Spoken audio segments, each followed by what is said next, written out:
Hi everybody, I appreciate those who have decided to attend today. Real quick, I'd like each one of you to take out your cell phone and admire it for just a moment. Now I think it's safe to say that these little guys help us a lot through life these days. It helps us keep track of life, stay in contact with the relationships in our life, and even enjoy what life has to offer at a better convenience to us. Now what gives these amazing tools life themselves? Batteries. I believe that batteries are becoming more important than ever when taking into consideration the world's efforts to assimilate eco-friendly solutions safely into our everyday lives. A foreign correspondent, Michael Davey, stated that electric vehicle sales are predicted to surge from 6.5 million in 2021 to 66 million by 2040. This shows an evident need for batteries in the years to come. These batteries, however, are not being produced without a cost to humanity as well. Today, I'll be sharing with you a darker side to the business of batteries. I will also try to provide a solution to resolve the inhumane events taking place to extract the resources required for these vital devices. Now, many of you may be unaware of the resources required to produce a battery. That won't be a problem because today I'll simply be discussing just one of its components, cobalt. Cobalt has become a hot commodity with the increased need for lithium-ion batteries used in electric vehicles and cell phones, and this is because it increases the safety of lithium-ion batteries by keeping them from catching fire. Now, the largest depositories of cobalt were discovered in the Democratic Republic of the Congo.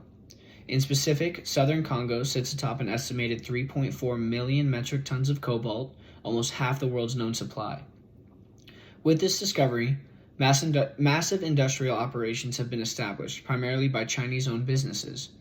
Now, these businesses have created hazardous work conditions among these mines and are believed to be corrupt and exploiting the people of the Congo with little to no benefit to them or their country. On the fringes of these big mines, nearly 250,000 small-scale miners, including women and children, labor for a smaller piece of Congo's mineral riches. They work in tunnels and open-pit mines dug by hand, exposed to radiation, cave-ins, arrest, and even death. Most are economic migrants from Congo's impoverished interior, and these freelance cruisers are known as artisanal miners. It's a term that belies the extreme hazards of their profession. Unfortunately, many of the Congolese may feel as though there is little to no choice in working at the mines, and this is an unfortunate result of the impoverished interior of the country. Murray Hitzman, a former U.S. Geological Survey scientist who spent more than a decade traveling to southern Congo to consult on mining projects there, stated that residents were milling about all the time, hoping for word of fresh discoveries. These mines remain unregulated, unsecure, and ill-equipped to properly function. However, that doesn't stop the Congolese from working day in and day out. Now, the only way any one of us can prove helpful in the fight against this sort of injustice is by educating ourselves and helping to educate others, spreading awareness of such a travesty. The Congolese government fails to provide money for education and actually require a family to pay fees in order to attend public schools, leading to further poverty and forcing parents and children to look towards the mines as a means to put food in their mouths. Companies fail to provide proper resources and equipment necessary for cobalt extraction, leading to hazardous working conditions and minimal regard for safety of its workers. Security of the mines is negligible and violent, allowing for illegal freelance and unlicensed workers of all ages to sneak about risking their lives for no gain. I advocate that companies such as Tesla and Apple should pay an obligatory supplemental fee to the U.S. government for foreign aid when purchasing lithium-ion batteries.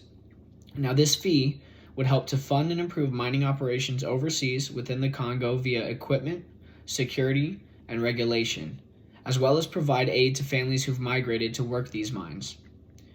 In doing so, proper equipment can be sent overseas and utilized by workers to reduce the hazardous conditions as well as improve productivity. Increase in productivity of the mines will help to appease any objections these foreign companies may have in our involvement within their operations. Providing proper security measures for mines, such as fencing and checkpoints, will reduce the amount of children and illegal miners from entering, limiting the amount of fatalities within the mines. Providing freelance workers proper education on equipment will also help to reduce worker fatalities, as well as provide further regulation as to who can work in these mines. This will leave little to no room for companies to try and exploit the people and will reduce the violence of security members keeping unregulated workers out. By bringing in outside food and supplies for the people surrounding these mines, these families will have less urgency to risk their lives sneaking into them. Much of the requirements necessary for improving life around these mines are material things that can be manufactured and sent over with the funding provided by U.S. companies involved in the purchase of lithium-ion batteries. It will take time to organize equipment and personnel for such efforts, years even, but it only has to start with one mine and one company allowing our involvement. Once conditions improve and production increases due to improved equipment, other companies will be less hesitant to allow our involvement as well. Now, considering we have little to no influence and involvement to regulate foreign companies, regulating the purchase of batteries by domestic companies with such a fee will allow us to fund efforts in relieving the Congolese from normalizing these mines as the only means to provide for themselves. One might argue that imposing such a fee will deter companies from producing primarily electric vehicles. However, the socioeconomics behind the benefit of owning an electric vehicle are solid and widely popular, so there will still be high demand for these vehicles. Solving such a problem will allow each of us to buy that new Tesla or iPhone we've been working so hard for without guilt or without wondering how many lives it may have cost to get it into our hands. Now, I spoke with you today to spread awareness of the circumstances brought forth by the world's push for green energy, the exploitation of the Congolese it has created, and a solution for us to be able to provide aid under these circumstances. The Congolese face injustices brought on by foreign companies seeking gain in the green energy revolution, a revolution that primarily benefits first world countries such as the U.S. Therefore, it is our responsibility to provide aid as we can to reduce the burden and suffering of the people of the Congo.